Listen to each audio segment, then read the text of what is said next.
The flood came and swept them all away. Edward Griffin, Noah's Ark.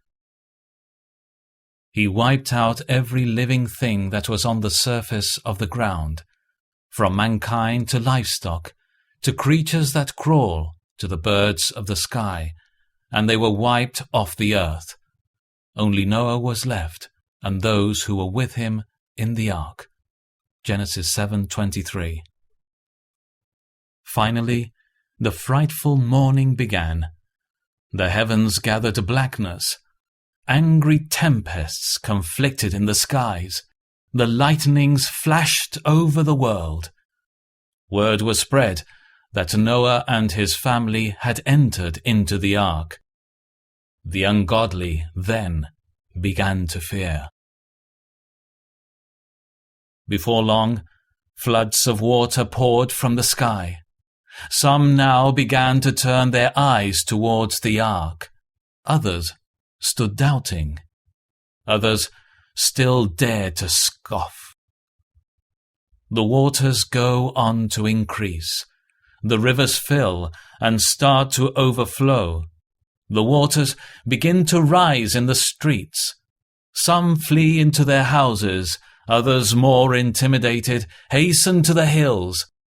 Others are now convinced, and with dreadful fright are seen wading towards the ark. The fountains of the great deep are now broken up. The waters rise more rapidly and begin to rush with impetuous force. With difficulty, they stand against the stream. They struggle for their lives to reach the ark. Thousands come, some wading, some swimming, some sinking, some hanging onto the ark with a grasp of death, all screaming for admission. But it is too late. Time was when the ark was open, and they might have entered in, but that time is past. Where are now those tongues which derided the enormous vessel and the man who built it? Now what do you think of him, who for more than a century has borne the character of a fool and madman? They would give 1,000 worlds to be in his condition now. Those nearest to the ark cry and plead for admission, but in vain. The waters roar, the ark is lifted up, they sink and are seen no more. By this time, every wretch on earth is thoroughly convinced. Hear their cries from the tops of the houses, which are answered by wails from those on the hills. See the multitudes who have fled to the mountains. How like frightened sheep they crowd together. Now the waters, roaring and foaming, have reached their feet. They flee up to the highest ridge, but the floods pursue them there. Some are able to climb the lofty oaks, and the waves overtake them there. They flee to the highest branches, and for a moment have time to reflect on their former madness. How could I disbelieve the Lord's prophet? Where is now the ark which I scorned? Where am I going?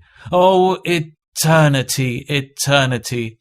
What a dreadful God have I despised! On the topmost bough, the impetuous torrent sweeps them away. Their hold is broken, and they sink to rise no more. The ark floats by and sails over the heads of the revilers and persecutors. Only that blessed family in the ark are safe.